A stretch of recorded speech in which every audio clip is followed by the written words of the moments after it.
अजिसरा यीशुदा कमाले मैं देमा की मिसाल उदी ओ बड़ा भी मिसाल जो भी हमें अजिसरा कलीसिया अपने हाथों को उठाकर यीशुदा कमाले मैं प्यारे मसीहा दा इस लाइन को बोलिए मैं प्यारे मसीहा दा कदे नहीं भुलाना मैं प्यारे मसीहा दा कदे नहीं भुलाना सब बोलिए मैं प्यारे मसीहा दा कदे नहीं भुलाना दुआ मेरी सुनदा है मेरा रब सोना दुआ मेरी सुनदा है मेरा रब सोना। आइए जोर से ताली से वो आदर के योग्य है वो प्रशंसा के योग्य है उसी का नाम आला है उसी का नाम महिमा के योग्य है। Thank you Jesus thank you Lord.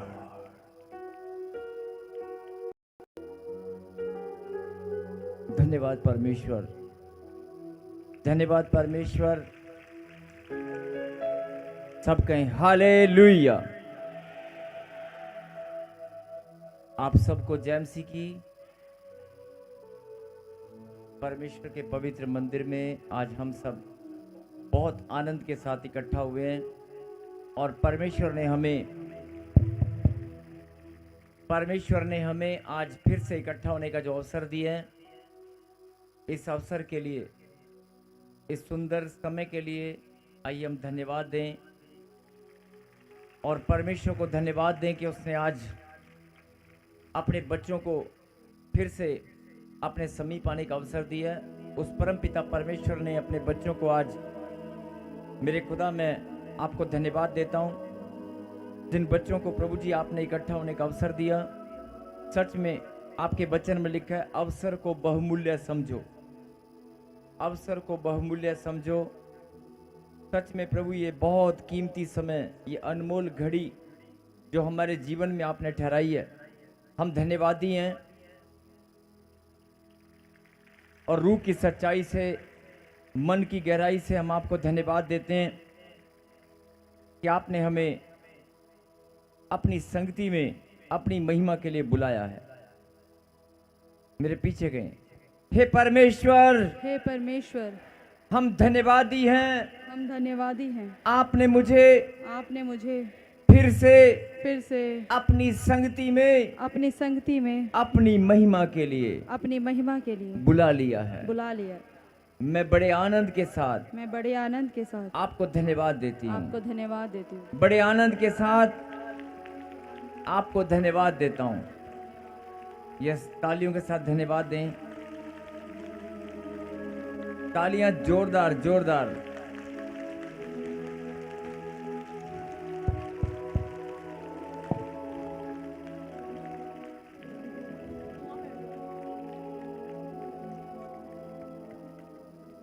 और ये सब परमेश्वर से मैं चाहता हूं कि सब लोग एक मन होकर प्रभु से बात करें। अपनी फीलिंग, अपने मन की बात आप शेयर करें। जो भी प्रभु के पास अपने दिल की बात आप कहना चाहते हैं, परमेश्वर को बहुत अच्छा लगता है जब उसके बच्चे संगति में आकर अपने दिल की बात उससे शेयर करते हैं। परमेश्वर को बहुत आनंद आता है, बहुत अच्छा लगता है कि उसके बच्चे उससे बात कर रहे हैं। वो चाहता है कि मेरे बच्चे मुझसे बात करें। प्लीज़ ये समय है, परमेश्वर से आप बात करें। अपना बोझ, अपनी समस्याएं, अपनी प्रॉब्लम, जो आपका मन, जो भी आप बात करना चाहते हैं आप बात करें। इधर उधर मत देखें, अपनी आंखें बंद करें, प्रभु से बात करें।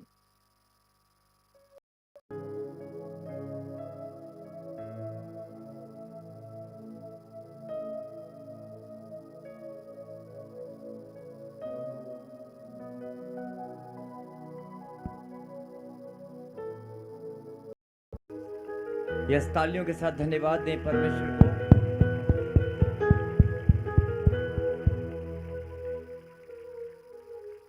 अगला समय प्रभु के वचन से आइए हम प्रभु की गहरी बात को सुने और समझें।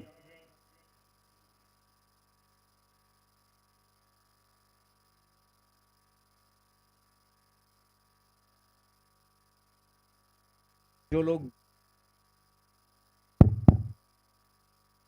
लोग बड़ी बीमारी में, प्रॉब्लम में, समस्या में बड़े लंबे समय से जूझ रहे हैं, संघर्ष कर रहे हैं, प्रभु में हैं, लेकिन प्रार्थना का उत्तर आज तक नहीं मिला, ऐसे बहुत सारे बच्चे हैं। मैं अपने मन से नहीं बोल रहा हूं, परमेश्वर ने बोझ देकर एक वचन हमारे बीच में भेजा है और प्रभु ने आज कहा कि जब तू मेरी वेदी पर जाएगा तो इस वचन को तू प्रचार करना, और इस वचन से मैं कुछ गहरी बात अपने बच्चों को समझाना चाहता हूं। बड़े ध्यान से आप सुने और समझें। जो परमेश्वर को अपना जीवन समर्पित कर चुके हैं, जो प्रभु में बड़े लंबे समय से प्रार्थना करते आए हैं, लेकिन उनके घर में अभी भी कोई ब्लेसिंग रुकी हुई है। आप काम चला रहे हैं, जैसे काम चलता है ना, चलो जिंदगी चल रही है, काम चल रहा है, आप जीवन को कि ठीक है जिंदगी चल रही है, चलो चलने दो। लेकिन जब आप अपने मन में, अपने हृदय में आप झांकते हैं तो आपको ऐसा लगता है कि नहीं, अभी भी कुछ कमी है, अभी भी बहुत सारे काम, बहुत सारी या तो कोई बीमारी या प्रॉब्लम्स, कुछ ना कुछ जीवन में चलता ही रहता है। और बहुत सारे लोग, खास तौर पे मसीह लोग, क्या बात करते हैं मालूम है कि जो दुख और तकलीफ है ना, ये सबके जीवन में होते हैं। कोई भी ऐसा नहीं है जिसके जीवन में एक तकलीफ भी ना हो, ऐसा कोई नहीं होता, सब ऐसे बात करते हैं। लेकिन परमेश्वर आपको बताना चाहते हैं, नहीं, ऐसे भी लोग हैं जिनके जीवन में तकलीफ मिट्टी के कण जितनी प्रॉब्लम भी नहीं होती। मिट्टी का कण, मिट्टी का एक, आप पार्टिकल समझते हैं, कण, धूल का एक कण जितना प्रॉब्लम भी उनके जीवन में नहीं होती। उनके जीवन में 24 घंटे दिन रात आनंद ही आनंद, शांति ही शांति, खुशियां ही खुशियां, तंदुरुस्ती, और वो दिन रात परमेश्वर की महिमा के सिवाय दिन रात प्रभु की महिमा में लगे रहते हैं। ऐसे भी लोग हैं। आपको कोई मिला नहीं, आपने शायद देखा नहीं, अपने सर्कल में आपको लगता है कि नहीं नहीं, कुछ ना कुछ दुख तो जीवन में चलते, अगर जीवन है तो दुख आएगा ही आएगा, ऐसा नहीं है। परमेश्वर आपको बताना चाहते हैं, मेरी बेटी, मेरे बेटे, ये एक सच्चाई है जो मैं बोल रहा हूं कि सचमुच में ऐसे भी बहुत सारे लोग हैं जिनके जीवन में धूल जितना कण, मिट्टी के पार्टिकल जितना भी कोई तकलीफ, दर्द, पीड़ा, प्रॉब्लम, समस्या कुछ भी नहीं है। वो आनंद ही आनंद, उनके जीवन में 24 घंटे आनंद ही होता है और वो प्रभु की महिमा ही करते रहते हैं। लेकिन जब आप एक दूसरे से बात करेंगे, एक दूसरे से आप जब बात करेंगे तो कहेंगे, ले, मैंने अपने जीवन में आज तक कभी एक व्यक्ति ऐसा नहीं देखा, मैंने अपने जीवन में आज तक कोई ऐसा व्यक्ति नहीं देखा जिसके जीवन में दुख ना हो। दुख तो होता ही है, अपने कारण ना हो, किसी और के कारण हो सकता है। ऐसे जब आप बात करते हैं तो एक दूसरे से, लेकिन परमेश्वर आपको बताना चाहते हैं, नहीं, मैं तुम्हारे जीवन को भी ऐसा ही बदलना चाहता हूं। आमीन। मैं तुम्हारे जीवन को भी खुशी और आनंद में बदलना चाहता हूं। आमीन। धूल जितना, मिट्टी के कण जितनी प्रॉब्लम भी तुम्हारे जीवन में नहीं होने का, नहीं होगा। अगर तू विश्वास करेगी तो सचमुच में, क्या आप चाहते हैं कि आपका बच्चा, आपके जो बच्चे हैं, वो कोई छोटी छोटी प्रॉब्लम उनको रोज तंग करें? आप चाहेंगे? परमेश्वर कहता है कि मेरा भी रिश्ता तुम्हारे साथ है, आप मेरी संतान है, मैं भी यही चाहता हूं कि तेरा जीवन आनंद से भरा हो। आमीन। 24 आवर, 24 घंटे आनंद, खुशियां, अच्छी सेहत, समाज में मान सम्मान, धन दौलत, सब कुछ तेरे पास होना चाहिए, और जो तेरी इच्छा हो, इच्छा बाद में हो, वो पूरी पहले हो जाए, ऐसा मैं चाहता हूं। बोलो आमीन। आमीन। अपनी आंखों को बंद करें, और अगर आप सच में, प्रभु ने कहा जो तुम मांगोगे मैं तुम्हें दूंगा, अगर आप आज मांगने वाले हैं कि प्रभु मेरे जीवन में ऐसा जीवन मैं चाहता हूं जिसमें आनंद ही आनंद, शांति और आनंद की भरपूरी हो, ऐसा जीवन मैं मांगता हूं जिसमें शांति और आनंद की भरपूरी हो, और तंदुरुस्ती के साथ, अच्छी सेहत के साथ मैं आपकी महिमा करने में बढ़ता जाऊं, लोगों की भलाई करने में मेरे पास इतना हो कि मैं दूसरों की भलाई भी करने वाला बनूं। ऐसे आप प्रार्थना में केवल आधा मिनट प्रार्थना करें, सब आंख बंद करें।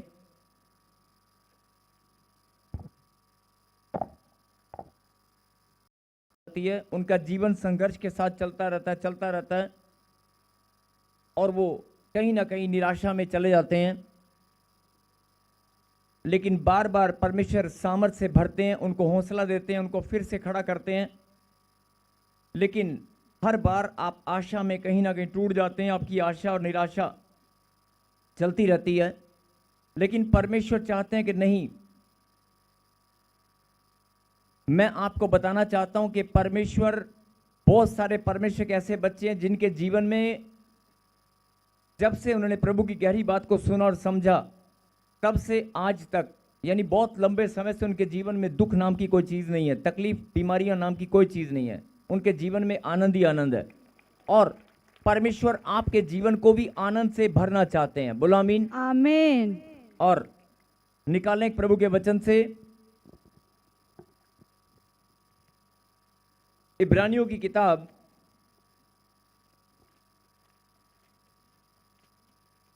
इब्रानियों की किताब और 10वां अध्याय, इब्रानियों 10वां अध्याय निकाल लें। और अभी आयत मैं बताऊंगा, लेकिन आयत में चलने से पहले एक जरूरी बात सुने। बहुत सारे लोग विश्वास के साथ परमेश्वर के पास आते हैं। बोलो हालेलुया। बहुत सारे लोग विश्वास के साथ परमेश्वर के पास आते हैं, और हर एक के जीवन में, हर एक के मन में एक आशा बनी रहती है। बनी रहती है कि नहीं? यानी कईयों को शायद आशा समझ में ना आए, एक उम्मीद, आपके अंदर एक उम्मीद होती है कि नहीं होती? एक उम्मीद लेकर आप आते हैं, एक आशा से भरकर आप प्रभु के पास आते हैं कि अगर मैं परमेश्वर के पास जाऊंगी, मैं उसकी महिमा करूंगी, मैं उसकी महिमा करूंगा। एक बड़ी उम्मीद लेकर आप आते हैं तो मेरा जीवन बदलेगा, मेरे घर में खुशियां आएंगी, मेरे जीवन में आनंद होगा, मेरी चंगाई मुझे मिलेगी, मेरी आशीष मुझे मिलेगी, मेरे बच्चों का जीवन बदलेगा। एक बड़ी उम्मीद लेकर आप आते हैं। बोलो हालेलुया। हालेलुया। और परमेश्वर आज यही बात समझाना चाहते हैं कि जो आपके अंदर जो आशा है, उसका दाता मैं ही हूं। आशा का दाता परमेश्वर है। जो आपके अंदर आशा उत्पन्न होती है और बनी रहती है, उस आशा को बनाने वाला, उस आशा यानी उम्मीद, एक उम्मीद जब आपके अंदर जागती है, एक उम्मीद लेकर आप जब परमेश्वर के पास आते हैं, जो आशा आपके अंदर है, वो आशा परमेश्वर ने ही आपके अंदर बनाई है। बोलो हालेलुया। हालेलुया। आशा का दाता परमेश्वर है। बोलो आमीन। आमीन। और परमेश्वर यही बात समझाना चाहते हैं।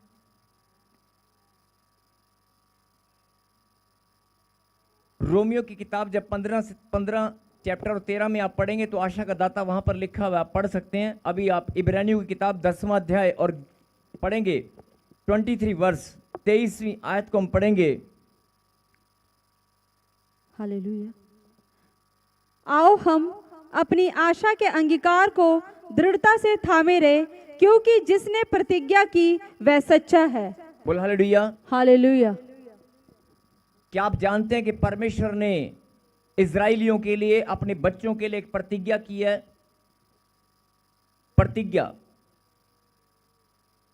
परमेश्वर ने, आपको लगता है कि परमेश्वर हमें ब्लेसिंग नहीं मिल रही, हमारा काम नहीं बन रहा, आप रोते रहते हैं, बहुत बार आप प्रार्थनाओं में रोने लग जाते हैं, आप टूटकर परमेश्वर के सामने गिड़गिड़ाते हैं और प्रभु के सामने आप सवाल करते हैं, प्रभु मुझे आशीष कब मिलेगी, मैं बड़े लंबे समय से प्रार्थना कर रहा हूं, मेरी चंगाई कब मिलेगी, मेरा बच्चा ठीक कब होगा।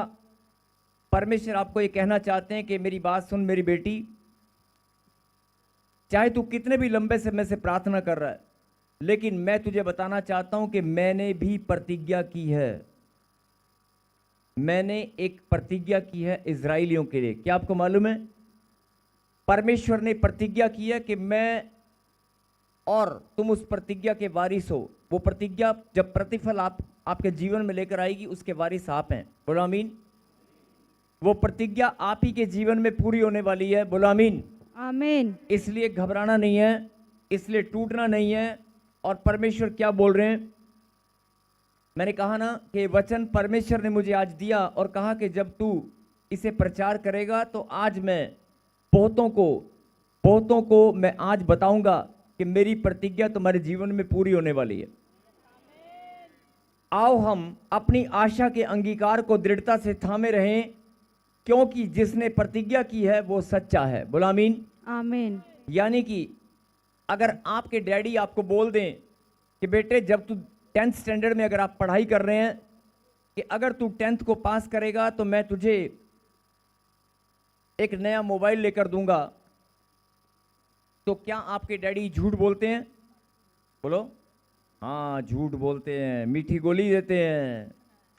फिर वो बच्चा जब +2 में आता है, +1 +2 के बाद फिर उसके मम्मी डैडी बोलते हैं बेटे बस पिछली बार ना पैसों का जुगाड़ नहीं था, तुझे तो पता है हमारे घर में तंगी क्या है, लेकिन इस बार तू ना हिम्मत करके पढ़ और तू 80-90% नंबर लेकर आ, तू अच्छे नंबरों से पास हो जा, नया मोबाइल 1.5 लाख का 2 लाख का मैं तुझे दिलाऊंगी। बच्चा कहता नहीं मोबाइल नहीं चाहिए, मुझे तो मोटरसाइकिल चाहिए। मम्मी कहती कोई बात नहीं बेटे, मोटरसाइकिल ले या कुछ भी ले, मैं तुझे दिलाऊंगी। और बच्चा अच्छे नंबरों से पास हो जाता है, लेकिन मोटरसाइकिल कुछ पेरेंट्स हैं जो पहले ही ले देते हैं, जो सक्षम है, जिनके पास धन दौलत की कमी नहीं है, वो बच्चों की इच्छा को पहले भी पूरा कर देते हैं। लेकिन कुछ हैं, लेकिन हर एक माता पिता, कहने का भाव क्या है कि हर एक माता पिता अपने बच्चों के साथ जो वाचा बांधते हैं उसे पूरी करने की पूरा प्रयास करते हैं, कोशिश करते हैं, लेकिन कोई हालात की मजबूरी हो तो बात अलग है। लेकिन हर एक माता पिता चाहते हैं कि मैं अपने बच्चे के साथ जो वाचा बांधी गई उसको मैं पूरा करूं, बच्चे को जो मैंने गिफ्ट देने का वायदा किया उसे मैं पूरा करूं। और यहां पर वाचा नहीं है, प्रतिज्ञा है। बोले हालेलुया। हालेलुया। यहां पर बात किसी वाचा की नहीं हो रही है। वाचा टूट जाती है, लेकिन प्रतिज्ञा को तोड़ा नहीं जाता, प्रतिज्ञा पूरी होती है। बोलो आमीन। आमीन। और यही बात परमेश्वर समझाना चाहते हैं कि तेरे मम्मी तेरे डैडी जिसने तुझे जन्म दिया, तेरा भाई तेरी बहन, ये संसार के लोग, तेरा बॉस जहां तू जॉब करता है, कंपनी जिसमें तू जॉब कर रहा है, कि तू ये टारगेट अचीव कर, या किसी बैंक में तू टारगेट अचीव कर। जब तू टारगेट अचीव करेगा तो मैं तुझे एक बड़ा गिफ्ट दूंगा। हो सकता है वो वायदे झूठे हो जाएं, वो वाचा टूट जाए, लेकिन परमेश्वर ने कहा मैंने प्रतिज्ञा की है। और क्या लिखा? आओ हम अपने आशा के अंगीकार को दृढ़ता से थामे रहें, क्योंकि जिसने प्रतिज्ञा की है वो सच्चा है। जिसने प्रतिज्ञा की है वो सच्चा है। आमीन। परमेश्वर झूठा नहीं है। प्रतिज्ञा किसने की है? परमेश्वर ने।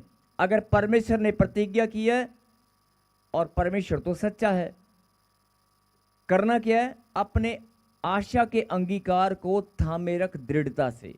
यानी बहुत सारे लोग जो उम्मीद अपने अंदर बनाते हैं, जो आशा आप परमेश्वर पर रखते हैं, भरोसा जो आपका परमेश्वर पर बना रहता है, उसे दृढ़ता से थामे रख।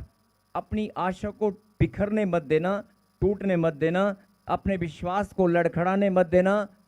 परमेश्वर ने कहा कि मैं अपनी प्रतिज्ञा पूरा करने वाला हूं। बोलो आमीन। आमीन। और पढ़ें जल्दी से 35-36। इसलिए अपना हियाव ना छोड़ो, क्योंकि उसका प्रतिफल बड़ा है। अपना हियाव ना छोड़ो। पहले क्या बोला प्रभु ने? कि अपने आशा के अंगीकार को थामे रख। मेरे पीछे गए। आशा के अंगीकार को थामे रख, बोलो। आशा के अंगीकार को थामे रख और हियाब बांधे रख। हियाव बांधे रख। आशा, अब मैं बोल रहा हूं, सुनो। आशा के अंगीकार को, यानी जो अंगीकार किया था, कबूल किया था। यस, मेरा विश्वास है, मेरी बड़ी आशा है परमेश्वर पर, मेरी बड़ी आशा है, बड़ी उम्मीद है कि मैं अगर प्रभु के पास जा रहा हूं तो मेरा जीवन बदलेगा, मेरा बेटा चंगा होगा, मेरे घर में खुशियां आएंगी, मेरा जीवन बदलेगा, मेरा कर्जा उतर जाएगा, मेरे बीमारी चली जाएगी, लोग वहां पर ठीक होते हैं। मैं भी बड़ी आशा के साथ परमेश्वर के पास आया हूं, मेरे बीमारी भी आज जाएगी। जब आप आशा के अंगीकार को थामे रख। लेकिन समय समय पर जब क्या होता है, कोई भविष्यवाणी आपके लिए नहीं होती, या आपके लिए प्रार्थना, आपको लगता है कि मेरे लिए प्रार्थना नहीं हो रही, आपका नंबर नहीं आया, या बड़े लंबे समय से आपसे किसी ने बात नहीं किया, या कोई प्रॉब्लम समस्या में आप चले गए तो आपका हृदय टूट जाता है, तो आपको ऐसा लगता है कि, या जब आपको अकेलापन महसूस होता है तो आपको लगता है कि मेरी आशा उखड़ रही है, यानी आपकी उम्मीद और आशा कहीं ना कहीं लड़खड़ाने लगती है। तो परमेश्वर आज आपको यही बात समझाना चाहते हैं, पीछे वाले, दाएं वाले, लेफ्ट वाले, जो आशा तूने 2 साल पहले, 4 साल पहले, 10 साल पहले, जो आशा लेकर तूने पहला कदम परमेश्वर की ओर बढ़ाया था, उस आशा के अंगीकार को याद कर, उस आशा के अंगीकार को। और अगर कोई बात नहीं, अंगीकार अगर तेरा आज फिर से भी कर सकता है, आज फिर से तू आशा का अंगीकार आज भी कर सकता है, लेकिन अगर तेरा अंगीकार तुझे याद है तो उसे थामे रख। बहुत बार लड़खड़ाया होगा, कोई बात नहीं, लेकिन आज फिर से अपनी आशा के अंगीकार को थामे रख। और आगे 35 में क्या लिखा, इसलिए अपना हियाब ना छोड़ो, क्योंकि उसका प्रतिफल बड़ा है। अपना हियाब, जो हियाब बांध कर तुम बैठे हो कि 4 साल हो गए चर्च में आते हुए, 7 साल हो गए, 8 साल हो गए प्रभु में हमें, लेकिन मेरा विश्वास है, मैं हियाब बांध कर बैठा हूं कि मेरा नंबर लगेगा, मेरा मकान बनेगा, मुझे बच्चे की आशीष मिलेगी, मेरा बांझपन का श्राप टूटेगा, जादू टोने से मैं बाहर आऊंगा। एक हियाब बांध कर आप बैठे हैं। तो परमेश्वर ऐसे बच्चों को यही समझाना चाहता है कि अगर तूने अपने आशा के अंगीकार को थाम रखा है और बड़े लंबे समय से तूने हियाब को बांध रखा है, यानी हियाब को छोड़ो मत। जो हियाब बांध कर आप आए हैं उसको छोड़ना नहीं। अगर हियाब बांध कर रखोगे तो लिखा उसका प्रतिफल बड़ा है। क्या लिखा? उसका प्रतिफल बड़ा है। बड़ा है। यानी कि ध्यान से सुनना, चाहे दुनिया के लोग, संसारिक लोग आपको ताना मारें, चाहे आपको उंगली उठाएं, आपकी नाम धराई करें, आपको सवाल करें, आपको विश्वास में गिराने की कोशिश करें, चाहे बहुत सारे लोग वो दूर दराज के नहीं होते, वो अपने ही परिवार के होते हैं, आप ही के परिवार के, आप ही के रिश्तेदार, आप ही के पड़ोसी आपको बोलेंगे हाँ, बड़े लंबे समय से जा रही है वहां पे, हर संडे को जाती है, तेरे जीवन में कुछ हुआ तो लग नहीं रहा, तू तो बड़ा कहता था मुझे गाड़ी भी मिलेगी, अगले साल मैंने गाड़ी ले लेनी है, अब मुझे बच्चे की आशीष मिल जानी है, मेरा बच्चा जो व्हील चेयर पर है ये खड़ा हो जाएगा, मेरा बच्चा जो गूंगा बहरा है, जो डिसेबल है वो चलने लगेगा, वो बोलने लगेगा, तू तो बड़ी डींगे मारता था। लोग ऐसा बोलते हैं। आप लोगों के कहने पर आप लोग कि तुझे बच्चे की आशीष मिलेगी, बहुत सारी बहुएं, बहुत सारी बहनें यहाँ बैठी जिनकी सास ताना मारती हैं, जिनके हस्बैंड ताना मारते हैं, बहुत सारी बहनें यहाँ पर बैठी हैं जिनके खुद की सगी बहन ताना मारती है। इसलिए आपने जो हियाब बांधा है ना, जो हियाब बांधा है उसे छोड़ना मत, क्योंकि समय आ चुका है। मैंने कहा ना, ये वचन परमेश्वर ने मुझे दिया और कहा कि तू इसे प्रचार करना और आज मेरे बच्चों को तू समझाना, लेकिन मैं नहीं समझाना, समझाने वाला परमेश्वर है। बोलो आमीन। मैं तो सिर्फ बोलने वाला हूं, समझाने वाला परमेश्वर है। और आज जितनों को खुदा की बात समझ में आएगी ना, भले ही आप 10 साल से, 5 साल से, 3 साल से परेशान हो, मैं 100% गारंटी देता हूं कि आज की रात आप अपनी आशीष को लेकर जाओगे और आपकी आशीष फलवंत होगी, फल लेकर आएगी। आमीन आपकी ब्लेसिंग फल लेकर आएगी। आमीन बहुत सारे लोग आशीष लेकर जाते हैं लेकिन फल नहीं लगता, आशीषें फलवंत नहीं होती। बहुत सारे लोग अपने घर में आशीष सजा कर रखते हैं लेकिन फल नहीं लगता। परमेश्वर यही बात समझाना चाहते हैं, जो आशा का अंगीकार तूने बांधा था, उस आशा के अंगीकार को दृढ़ता से थामे रख, और जो हियाब बांध कर तू मेरे पास आई है, जो हियाब तूने बांधा था, उस हियाब को छोड़ना मत, क्योंकि उसका प्रतिफल बड़ा है। आमीन और लिखा, प्रतिज्ञा करने वाला सच्चा है। जिसने प्रतिज्ञा की है कि मैं तुम्हें आशीषें दूंगा, मैं तुम्हारी जीवन को खुशियों से भर दूंगा, जिसने प्रतिज्ञा की है कि मैं तुम्हारे जीवन को बदल दूंगा, वो परमेश्वर जिसने प्रतिज्ञा की है। ध्यान से सुनना, एक होता है वायदा करना, एक होता है वाचा बांधना, और एक होता है प्रतिज्ञा करना। वायदा टूट सकता है, वाचा टूट सकती है, लेकिन प्रतिज्ञा कभी टूटती नहीं है, प्रतिज्ञा पूरी की जाती है। आमीन क्योंकि अगर प्रतिज्ञा पूरी ना हो तो वो प्रतिज्ञा नहीं है। बात समझ में आई? और यहां पर प्रतिज्ञा बांधने वाला कौन है? अपने बच्चों के साथ। कौन है? परमेश्वर। मैं कम शब्दों में गहरी बात परमेश्वर आपको समझाना चाहते हैं कि सुन मेरी बेटी, सुन मेरे बेटे, बहुत लंबे समय से तू प्रार्थना में रोता आया है, आंसू बहाता आया है, और रो रो कर तूने मेरे सामने बहुत बार दुहाई दी है, बहुत बार तूने प्रार्थना में मुझसे मांगा है कि मेरा नंबर कब आएगा। लेकिन आज मैं तुझे बताना चाहता हूं कि 2026 तेरे लिए मैंने ठहरा दिया है, 2027 के पहले 3 महीने मैंने तेरे लिए ठहरा दिए हैं। आमीन और ध्यान से सुनना, इस साल के, इस वर्ष के आखिरी 3 महीने, इस वर्ष के आखिरी 3 महीने और 2027 के पहले 3 महीने, यानी अक्टूबर, नवंबर, दिसंबर 2026 और जनवरी, फरवरी, मार्च 2027, इस वर्ष के आखिरी 3 महीने और नए वर्ष के, आने वाले नए वर्ष के पहले 3 महीने परमेश्वर ने ठहरा दिए हैं कि वो अपनी प्रतिज्ञा को आपके जीवन में पूरी करेगा। और आपका प्रतिफल जो लिखा ना कि प्रतिज्ञा करने वाला सच्चा है और प्रतिफल आपका बड़ा है। लेकिन अब लोग कहेंगे जनवरी फरवरी बड़ा प्रतिफल 2027। मैंने आशीषों की बात नहीं की है, मैंने चंगाई की बात नहीं की है।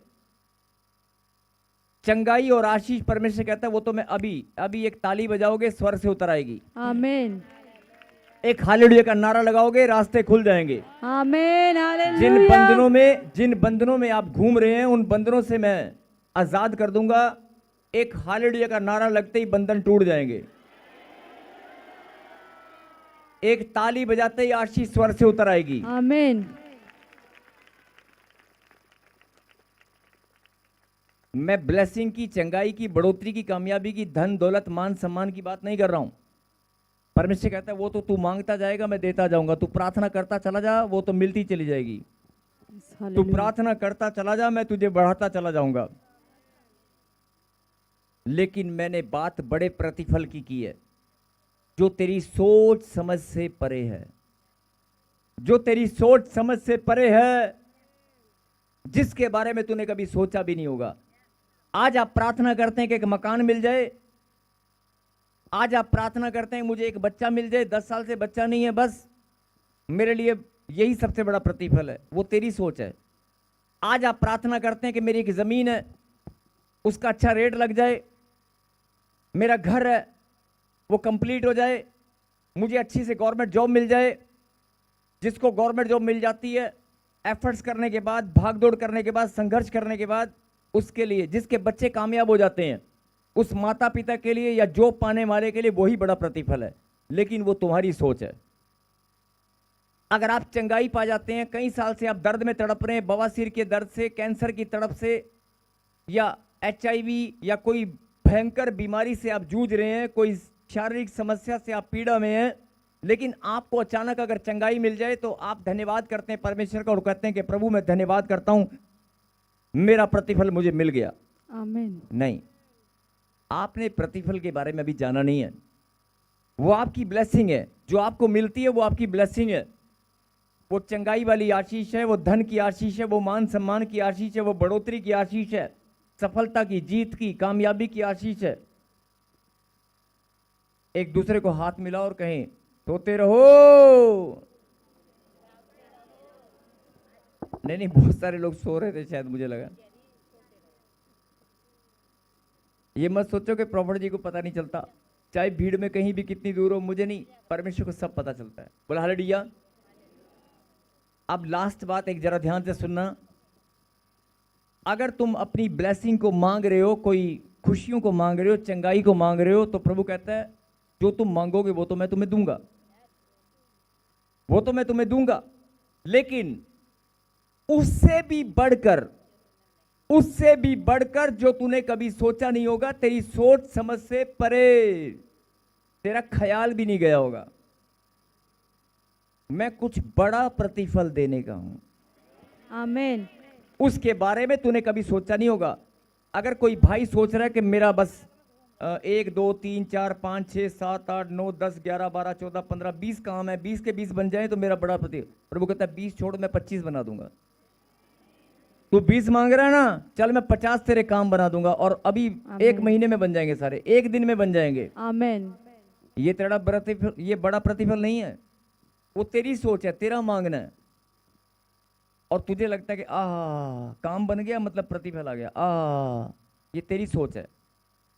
प्रभु कहता है मां के गर्भ से जन्म लेने से पहले या जन्म लेने के बाद तेरे जीवन में मैंने एक महान योजना को बनाकर रखा है, जिसके बारे में तूने कभी सोचा नहीं है। एक महान योजना का तू हिस्सा है। उस महान योजना को जब मैं पूरा करूंगा और तुझे जब मैं बड़ा प्रतिफल दूंगा, बड़ा प्रतिफल, बहुत बड़ा प्रतिफल, जिसके बारे में तुझे कभी सोचा भी नहीं होगा। आप एक ध्यान से सुने। एक भाई कहता है कि बस मेरी तनख्वाह 50,000 है, अगर 1 लाख हो जाए तो मैं कुछ सेविंग कर पाऊंगा। प्रभु कहता है 1 लाख छोड़, मैं तुझे 10 लाख महीना देता हूं, 10 लाख महीना देता हूं, लेकिन ये तेरी सोच है, तेरा मांगना है कि तू धनी हो जाएगा। 1 मकान है, प्रभु कहता है छोड़, तू 1 मांग रहा है, मैं 2 मकान देता हूं। तू 1 बच्चा मांग रहा है, मैं 4 देता हूं। बोला आमीन। अच्छा 4 चाहिए अब? तू 1 बच्चा मांग रहा है, प्रभु कहता है मैं 2 देता हूं। लेकिन वो तू मांग रहा है ना, और जिस दिन वो बच्चे की आशीष खुल गई, जिस दिन जॉब लग गई, जिस दिन मकान बन गया, जिस दिन आपके घर में खुशियां आ गई, तो उस दिन क्या होता है, ढोल बजाते हैं। ओ डम डम डम डम, ढोल बजाते नहीं, ढोल बजाकर सब रिश्तेदारों को इकट्ठा करते हैं, बुलाते हैं, कहते हैं देख मेरे परमेश्वर ने मेरा मस्तक ऊंचा किया, मेरे घर में खुशियां आ गई। वो आपको लग रहा है कि मेरी पत्नी चंगी हो गई, किडनी की प्रॉब्लम खत्म हो गई, डॉक्टर की दवाई से छुटकारा हो गया। वो आपको लग रहा है कि क्योंकि खुशियां आपके पास आई हैं, लेकिन परमेश्वर कहता है वो तेरी सोच है। लेकिन जो बड़ा प्रतिफल की मैं बात कर रहा हूं ना, वो तो तुझे मालूम ही नहीं है, वो तेरी सोच समझ से परे है। और मैं उसकी बात कर रहा हूं जो अक्टूबर, नवंबर, दिसंबर, जनवरी, फरवरी, मार्च 2027 में हो सकता है कि तू अगर बात को समझ जाए तो मैं बड़ा प्रतिफल तुझे देने पर हूं। आमीन। और 2027 में ये बात मैं क्यों बोल रहा हूं, क्योंकि उसके बाद हो सकता है परमेश्वर अपने हृदय को फिर से कठोर कर ले। मेरी बात को ध्यान से सुनना। जैसे कोरोना आया था, और तब भी मैंने कहा था कि मेरी बात को हल्के में मत लेना, ये परमेश्वर का संदेश है कि एक महामारी आएगी और यूरोप, अमेरिका सब हिल जाएगा। और सब हिल गए। तब लाइव नहीं चलता था, तब ऐसी प्रार्थना होती थी उन दिनों लाइव की। लेकिन आज फिर मैं बोल रहा हूं कि मेरी बात को हल्के में मत लेना। 2027 में पहले 3 महीनों को छोड़कर हो सकता है परमेश्वर 2027 में कुछ कठोरता को दिखाए, या कोई कठिनाई, कोई विपत्ति का सामना आपको करना पड़े। इसलिए समय रहते ही पहले ही हर एक आत्मा को बचाने की ठान लो। पहले ही अपने भाई बहन जो अभी सुसमाचार को नहीं जानते, जिनके जीवन में प्रकाश नहीं पहुंचा सच्ची ज्योति का, उनको अभी से उनके लिए प्रार्थना, अगर वो सुसमाचार पर विश्वास नहीं करते तो कोई बात नहीं, उनके लिए प्रार्थना करना शुरू कर दो। जो आपके भाई हैं, बहन हैं, आपके परिवार के दोस्त हैं, जो भी, जिनको आप ये शुरू कर दें। बोल हालेलुया। हालेलुया। और प्रभु ने कहा कि मैं जो तू मांग रहा है ना वो तो मैं कल ही दे दूंगा, अभी प्रार्थना करेगी अभी दे दूंगा, मैं उसकी बात नहीं कर रहा हूं, मैं बड़ा प्रतिफल की बात कर रहा हूं, जिसकी मैंने प्रतिज्ञा की है कि मैं अपने बच्चों को, इजराइलियों को, अपने बेटे बेटियों को, उनके जीवन में प्रतिज्ञा पूरी करूंगा, और वो प्रतिज्ञा पूरी होकर रहेगी कि उनको बड़ा प्रतिफल मैं देने पर हूं। बोलो आमीन। आमीन। और मैंने कहा ना, बड़ा प्रतिफल, अपनी ब्लेसिंग्स, अपने मांगने को मत सोचना, वो बहुत बड़ी चीज। बोलो हालेलुया। हालेलुया। और पढ़ेंगे 36 जल्दी से, उसके बाद हम प्रार्थना करेंगे। क्योंकि तुम्हें धीरज धरना आवश्यक है। रुक, फिर से बोल। क्योंकि तुम्हें धीरज धरना आवश्यक है। फिर से बोल। क्योंकि तुम्हें धीरज धरना आवश्यक है। अब आप मेरे पीछे बोलो। क्योंकि तुम्हें धीरज धरना धीरज रखना आवश्यक है।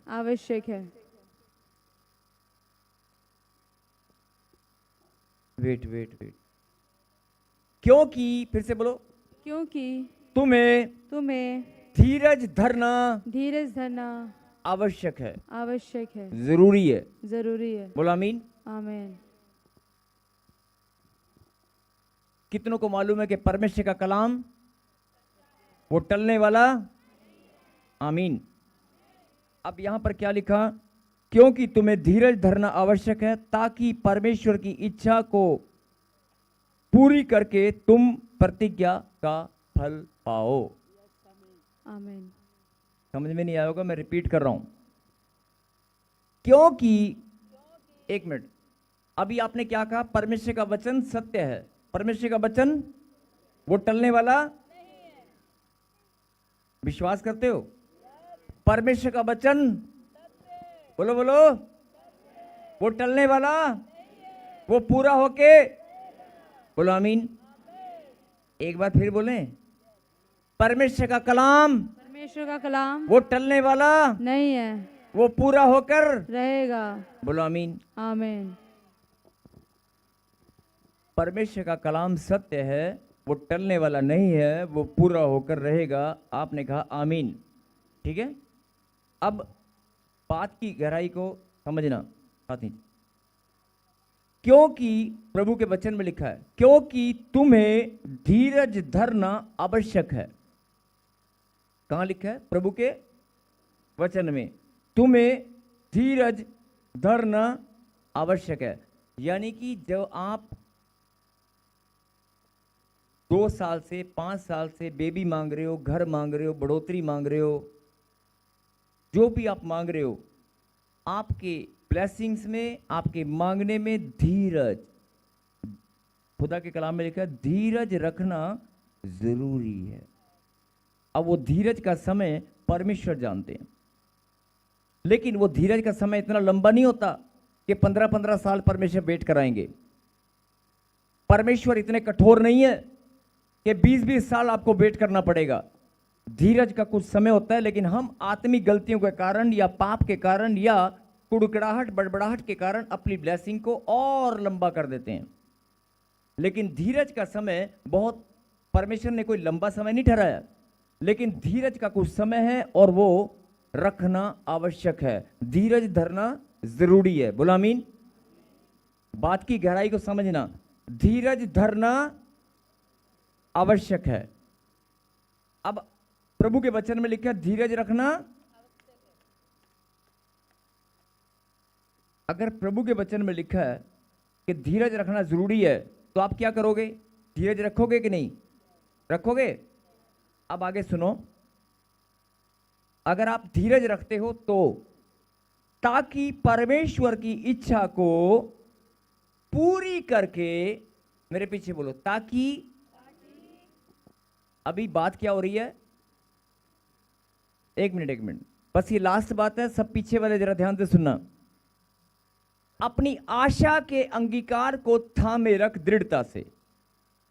अपनी आशा के अंगीकार को दृढ़ता से थामे रख। एक बात, अपनी आशा के अंगीकार को दृढ़ता से थामे रख, यानी अपनी आशा को टूटने मत देना। जो आशा का अंगीकार तूने 2 साल 4 साल जब भी किया था, उस आशा के अंगीकार को दृढ़ता से थामे रख। और अपने हियाब को छोड़ना मत, अपने हियाब को बांधे रख, क्योंकि प्रतिज्ञा करने वाला सच्चा है और जो हियाब बांध कर बैठा है उसका प्रतिफल बड़ा है।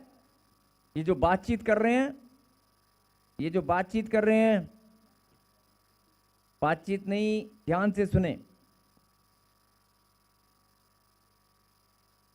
जो आशा के अंगीकार को दृढ़ता से थाम कर बैठे हैं, उन्हें परमेश्वर क्या बोल रहा है?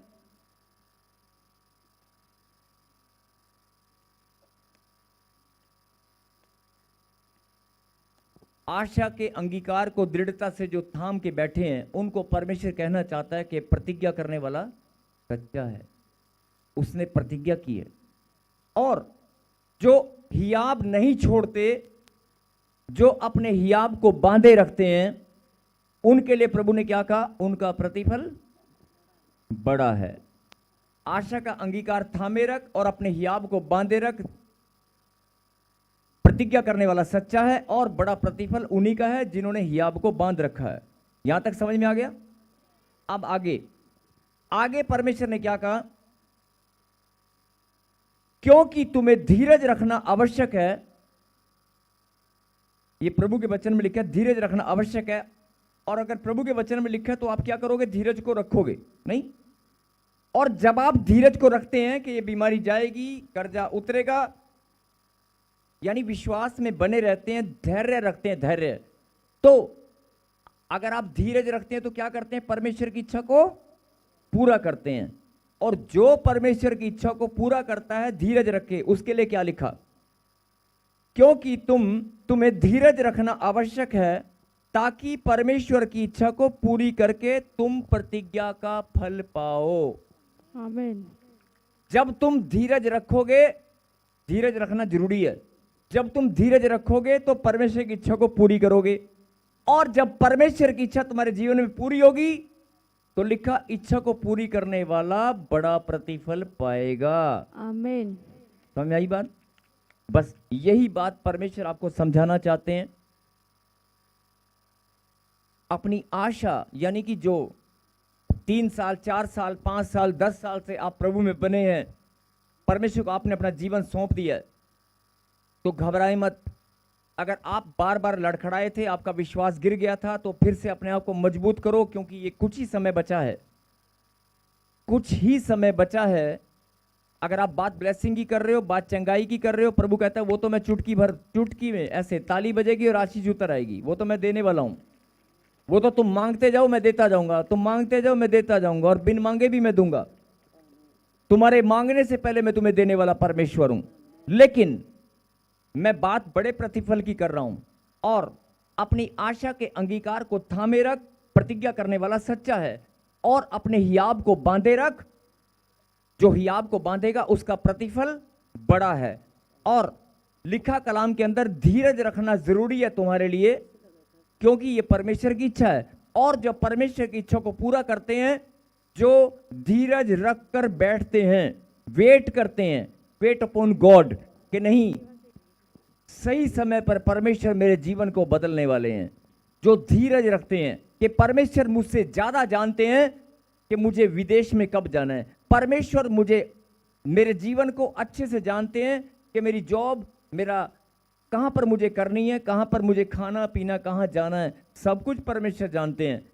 मेरे माता पिता को, मेरे परिवार को सुरक्षा देने वाले परमेश्वर हैं। मैं आज से धीरज रखूंगा और मेरे परिवार की सुरक्षा स्वर्ग से बनी रहेगी, मैं चिंता नहीं करूंगा। छोटी छोटी बातों में जब आप धीरज रखते हैं तो परमेश्वर की इच्छा को पूरा करते हैं। और लिखा वचन के अंदर, जो परमेश्वर की इच्छा को पूरा करता है उसके लिए साफ साफ लिखा, वो बड़ा प्रतिफल पाएगा। आमीन। छोटी मोटी बात नहीं कर रहे हैं परमेश्वर आपके साथ, बड़े प्रतिफल की बात कर रहे हैं जिसके बारे में तुमने कभी सोचा नहीं। तुम्हारा जीवन पलट कर रख देगा परमेश्वर। जो बात बड़ा प्रतिफल, मैं एक संकेत दे रहा हूं, जो बात शुरू में मैंने कही थी ना, मिट्टी के कण जितना भी दुख और तकलीफ होता क्या है पता ही नहीं है। जब बड़ा प्रतिफल आएगा तो जीवन ऐसा होगा, जब बड़ा प्रतिफल आएगा तो जीवन खुशियों और आनंद से भरा होगा। जब बड़ा प्रतिफल आएगा, लड़ाई झगड़ा होता क्या आपको मालूम ही नहीं होगा। जब बड़ा प्रतिफल आएगा तो आपका जीवन इतना सुंदर होगा, इतना आनंद से भरा होगा, सिवाय प्रभु की महिमा करने के आपको कुछ याद ही नहीं रहेगा। आमीन। और बड़ा प्रतिफल कुछ और भी गहरी बात है जो परमेश्वर आपको समझाना चाहते हैं, लेकिन अभी हम प्रार्थना करेंगे। कितनों को बात समझ में आई है? यानी परमेश्वर कहना चाहते हैं कि तू एक बच्चे की जब आशीष मिलने वाली होती है, जब एक मकान की आशीष, जॉब की आशीष या कोई भी आशीष तुम्हें मिलने वाली होती है, तुम्हारे पैर लड़खड़ा जाते हैं अगर 2 महीने 3 महीने ऊपर नीचे हो जाएं। तुम्हारा हौसला टूट जाता है अगर कोई डॉक्टर की रिपोर्ट में गड़बड़ आ गई है, डॉक्टर ने ऑपरेशन के लिए बोल दिया है, या कोई बीमारी तुम सामना कर रहे हो, तो तुम्हारा विश्वास डगमगाने लगता है कि अब क्या होगा, अब क्या होगा। लेकिन परमेश्वर कहता है छोटी छोटी बातों में तुम डरते हो, धैर्य खो बैठते हो। इसीलिए मैं तुम्हें समझाना चाहता हूं, मेरी बेटी, मेरे बेटे, अपनी आशा के अंगीकार को थामे रख, अपने हियाब को बांधे रख। प्रतिज्ञा करने वाला सच्चा है, और जो हियाब को बांध कर बैठता है उसका प्रतिफल बड़ा है। और धीरज रखना जरूरी है। और परमेश्वर ने कहा अगर तू धीरज को रखेगा तो मेरी इच्छा को पूरा करेगा। और बहुत बातों में तुम परमेश्वर की इच्छा को पूरा करते आए हो, और अगर तुम परमेश्वर की इच्छा को पूरा करते आए हो तो बड़ा प्रतिफल तुम पाओगे। आमीन। छोटी मोटी आशीष नहीं पाओगे, बहुत बड़ा प्रतिफल पाओगे। और तुम्हारा जीवन, तुम्हारी आत्मा खुद तुम्हें बताएगी। तुम्हारा जीवन गवाहियों से भरा होगा। जब भी भवन में आया करोगे, नाचते हुए झूमते आया करोगे। आमीन। बड़ा प्रतिफल। ये दर्द, पीड़ा, बीमारी ये तो कुछ भी नहीं है, बड़ा प्रतिफल। बोल हालेलुया। अपनी आंखों को बंद करें, आइए हम प्रार्थना करें। सर्वशक्तिमान परमपिता परमेश्वर, मैं आपको धन्यवाद देता हूं जिन बच्चों ने आज आपकी गहरी बात को सुना और समझा, जिन्होंने पिता परमेश्वर अपनी आशा को ये फैसला किया कि मैं अपनी आशा के अंगीकार को थामे रखूंगा, वो भी दृढ़ता के साथ। और मेरे पिता, जिन्होंने ये फैसला किया, जिन्होंने ठान लिया कि मैं अपने हियाब को बांधे रखूंगा। बहुत बार मेरे कदम लड़खड़ाए हैं, बहुत बार मैं विश्वास में गिरते गिरते संभला हूं, बहुत बार मैं शंका और दुविधा में गया हूं, बहुत बार मैं परमेश्वर के ऊपर मैंने दोष लगाए हैं, बहुत बार मैं चिंता में जाकर कुड़कुड़ाहट, बड़बड़ाहट के कारण मैंने बहुत बार गलत सोचा है, बहुत बार मैं विश्वास में गिरता आया हूं। लेकिन मेरे खुदा तू मुझे संभालता आया है। मेरे पिता, मेरी गांठ, गिल्टियां, पथरियां, रसोड़ियां जो भी मेरे शरीर में है, मैं आज जो भी बीमारी, जो भी समस्या मेरे घर में है, जो भी रोजगार की समस्याएं, जो भी जीवन से जुड़ी हर एक समस्या जो मेरा पीछा करती हैं, जो मेरे दाएं बाएं घूमती हैं, मेरे पिता आज मैं धीरज रखता हूं कि मेरा खुदा उन्हें उखाड़ कर फेंकने वाला है। बोलो आमीन। मेरे पिता, जो बीमारियां, जो समस्याएं, जो प्रॉब्लम, जो चिंता, जो टेंशन, जो कर्जा, जो भी श्राप इनका पीछा करते हैं, मेरे धीरज आपने परखा है। अगर आपने इनके अंगीकार को देखा है, और मेरे पिता अगर आपने इनके हियाब को बांधे हुए, मेरे पिता आप ही देखने वाले परमेश्वर हैं, तो मेरे पिता इनका बड़ा प्रतिफल इनकी झोली में आए। और जो आशीषें शैतान ने इनकी बांध रखी है उन्हें मैं छुड़ा लेता हूं। इनकी चंगाई को प्रभु जी मैं खोल देता हूं आपके पवित्र नाम यीशु नासरी के नाम से। जो बीमार हैं वो चंगे हो जाएं, जो शरीर के अंदर, जो जीवन के अंदर दुख तकलीफ हैं, वो सब के सब आज चले जाएं। मेरे पिता, ये लोग चंगाई के साथ साथ, अपनी आशीष के साथ साथ बड़ा प्रतिफल पाने वाले बने। ये लोग जानने पाए कि प्रतिज्ञा करने वाला सच्चा है, प्रतिज्ञा करने वाला परमेश्वर है। उसने अगर प्रतिज्ञा की है तो तुम्हारा प्रतिफल तुम्हारी झोली में आने वाला है। धन्यवाद पिता परमेश्वर। और सच में प्रभु जी, जिन्होंने हियाब को बांधकर तेरे नाम पर भरोसा किया है, मेरे खुदा उनके जीवन में आश्चर्यक्रम होने पाए। इनकी बड़ी बड़ी गवाहियां बनने पाए। बोलो आमीन। आमीन। धन्यवाद पिता परमेश्वर। you, तारीफ करें, Jesus. तारीफ करें जोरदार तालियों के साथ। हालेलुया।